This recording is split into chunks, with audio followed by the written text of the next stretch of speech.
আমি মনোহরবল SSK health assistant টিমে।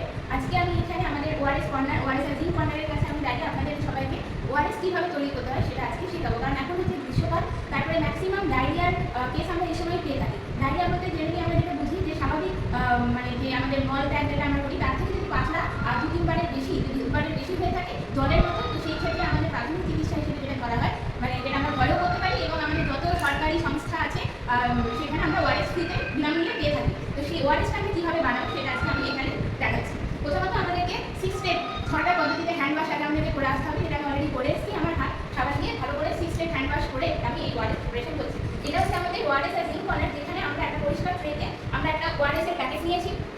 ORS এর ফুল ফর্ম হচ্ছে ওরাল ডিহাইড্রেশন সল্ট।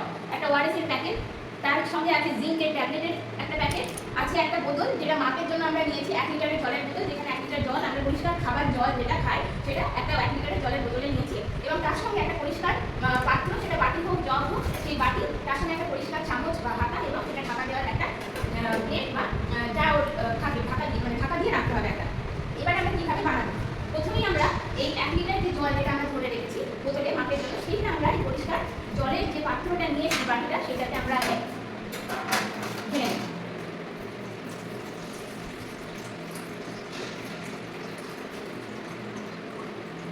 জল আমরা এই পাত্রে ঢেলে নিয়েছি।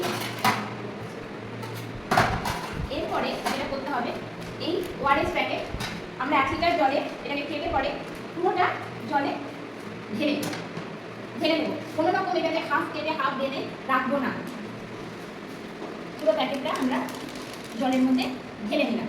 এরপর এটা আমরা যে পরিষ্কার হাতা বা চামচ যেটা নিয়েছি সেটা দিয়ে ভালো করে মিশিয়ে নেব। এই পাত্রে এটাকে মিশিয়ে নেব। এটা আমাদের মিশে গেল। এরপর আমরা এটাকে আবার ঢাকা দিয়ে সম্পূর্ণ যাতে একদম সেফ থাকে, কোনো রকম কোনো নোংরা পাতি পোকা মাকড় না পড়ে, যেন আমরা ঢাকা দিয়ে এটাকে মানে কোনো রকম নোংরা স্পর্শে যেন না আসলে আমাদের নোংরা খাওয়া ওর মধ্যে যেন না যায়, এটাকে আমরা ঢাকা দিয়ে রাখতে হবে। যে এই ওআরএসটা আমাদেরকে কিন্তু 24 ঘন্টার মধ্যে, গোলার পর থেকে 24 ঘন্টার মধ্যে আমাদেরকে সেবন করে নিতে হবে। সেটা বাচ্চার ক্ষেত্রে আলাদা পরিমাণ, বড়দের ক্ষেত্রে আলাদা পরিমাণ। তো সেটা ডাক্তারবাবু বা স্বাস্থ্যকেন্দ্রে গিয়ে যোগাযোগ করে তার পরিমাণ, তার প্রয়োজনীয়তা হিসেবে আমরা সেটাকে সেবন করবো। কিন্তু 24 ঘন্টা পেরিয়ে গেলে সেই ওআরএসের জলটা আমরা কিন্তু আর খাবো না, সেটাকে আমরা ফেলে দেবো। তাই এই ওআরএসটা কিন্তু আমরা 24 ঘন্টার মধ্যেই, মানে যতক্ষণ দরকার ততক্ষণই আমরা খেয়ে ফেলবো।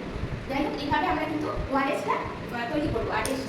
তাহলে আমরা এত পরিষ্কার খাবার জল বা জলটা ফুটিয়ে ঠান্ডা করেও আমরা সেটাতে ওআরএসটা তৈরি করে, তারপরে যদি কোনো রকম ডায়রিয়া হয়ে থাকে বাচ্চার, সেই ক্ষেত্রে আমাদেরকে 14 দিনের জন্য ওআরএসের সঙ্গে জিঙ্কটাকেও খাইয়ে দিতে হবে, যাতে করে আমাদের শরীরে যে জলের ঘাটতি বা অন্যান্য দ্রবণের ঘাটতি যেটা হচ্ছে সেটা